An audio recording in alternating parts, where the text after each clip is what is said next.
Several hours after the blood dried, I hadn't felt a whole lot better. There's a handprint on the door. She smeared her own blood like the white wooden hindrance was her last canvas. I can't remember much because I tend to feel bad. I do the same thing every time, as well as remember the well thought out steps, but the memories are always suppressed and hard to remember. Looking the monster in the eye and trying to hide from the menacing grin appears to be impossible. I am frail inside, like an origami structure, forced to drown in my own dedication. I want the best for everyone. I predict the worst for most. While feeling despaired and ineffectual, it becomes easy to stray from the present, the now, the truth. Soon after, you start to contradict yourself and your beliefs. I've never been one for chasing damsels. She was young with green eyes and always seemed to dress at her finest. It's been weeks since she visited the pusher down the street. Her sleeve was already messy when she wiped off her lips, and there was a small stain on the collar of her shirt. My optical instruments are the holiest of investments. They are quite worshipped. As I followed her off campus, it seemed most of her attention was on her device the young kids call iPhones. Not sure what was so intriguing, but then, again, I'm not sure why it mattered. I guess at the time I had a moment of perplexity. When I was 19, I didn't even care what my cousins were doing, let alone the entire fucking planet. I'm nosy, but I'm not delusional. I understand most things matter if you allow them to. It seems when most of your time spent online is illegal, you miss out on the hip, new fads everyone has fun distracting themselves with. It got dark pretty fast. She still hasn't noticed me and her face is lit up by the backlight on her phone now. When you step outside for a smoke or maybe to take out the trash, do you ever feel like someone is watching you?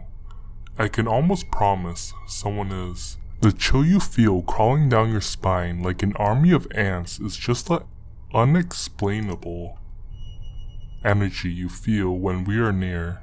Some of us watch you on your walks home, the cars that seem to slow down next to you for no reason, the vans that seem abandoned on busy streets. It's so loud, if someone pulled you in fast enough, you'd be declared missing for months. I definitely dump you someplace where they could find you, but that's only for the sake of your loved ones.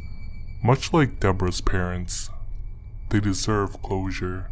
I parked, and a little while before her. It seemed like she noticed a little while before, but I think it was just my anxiety. There was a house right on the corner. The fencing was completely surrounded in green shrubs. Since it seemed absolutely no one was home, I walked my way into the side gate. The front yard was riddled in golfer holes and old holiday decorations. I could see through the shrubs, but the outsiders couldn't. Of course, I used this to my full advantage. I remember, about 6 minutes before she walked by, a woman seemed to be running late for something. She was speaking Spanish and pushed a shopping cart. It was full with plastic bags as well as a small child eating something. I couldn't really tell you what. I didn't mean to scare her when I showed myself. I realized now my weapon had not been concealed. I guess her face was one that had never seen a gun before. She looked me in the eyes and pleaded. She didn't cry, but she looked very sad to die. I moved my arm upward, pointing my firearm between her gorgeous eyes, noticing one single tear. I bent my finger strongly, applying pressure to the trigger. I then seen what almost resembled a very bright firecracker.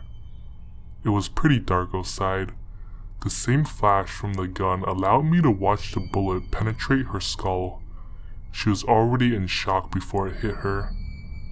Another shriek attacked my ear, and I felt I had no choice but to abduct another random witness. I've never taken them for sexual pleasure. I want them stuffed by other means.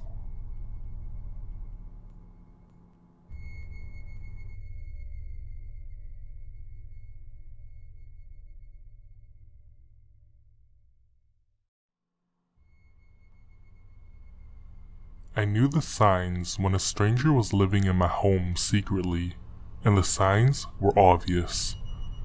There were the unusual missing food and items as well as objects moving to another place.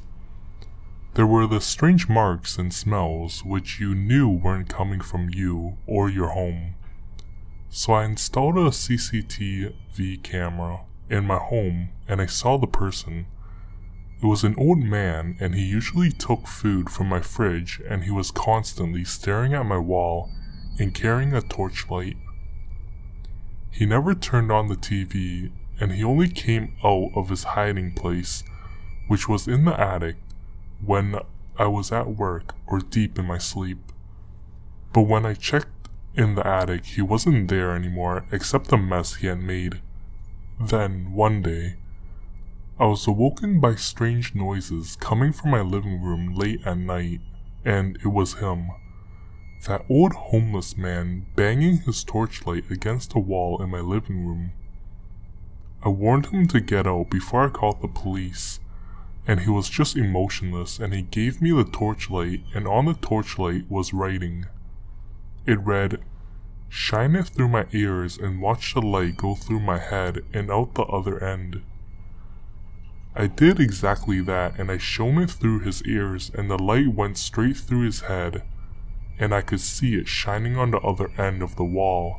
He had no brain, or maybe he had something else. You know in cartoons, when a character shines a torch at some other stupid character, and the light manages to pass through and to shine at the other end? Instigating how stupid that stupid cartoon character really is, and it was exactly like that. I started to feel sorry for the old man, and maybe he had no brain or anything to think with. Then, as I could see the torchlight shining through this old man's head on the other end of the wall, shadows started appearing. At first, they were just shadow dots appearing, and then going out, and I wondered what was inside this old man's head to be causing such a result from shining a torch through his ears. Then I started to see animal shadow shapes of birds and farm animals, as if someone was playing with their hands by using a torchlight. It was quite entertaining, and I always did like shadow tricks. And then all of a sudden, out of nowhere, a satanic shadow face emerged, and I stopped shining the torch at the old man's ears. The old man grabbed my hands and begged me to shine it through his ears again. And I did. I saw the light traveling through his ears and out the other end, and the satanic shadow face appeared once again. It was sometimes smiling, then changing to having a sad face. It was quite creepy, and then the old man started stroking the satanic shadow face, showing it care, and the satanic face seemed to like it. What was in this old man's head? Then, the satanic shadow face seemed to start forcing itself out of the living room wall, and I turned off the torchlight straight away. But it still seemed to have the strength to keep on pushing itself out. The old man wasn't scared, but still showing it comfort, and then it disappeared. I rushed to the phone and called the police. As I turned around, the old man was gone, and I checked the attic, and the police checked my whole house as well, and he was completely gone. His mess and his smell still lingered for quite a few days. But that face, there were remnants of it on my wall. I tried to rub it off, but it didn't seem to wash off. I guess I'm stuck with it. I remember looking at the old man's face, and it had a look of peace on his face as the shadow face appeared. It's like I helped him release or ease something, whatever it was that was inside his head.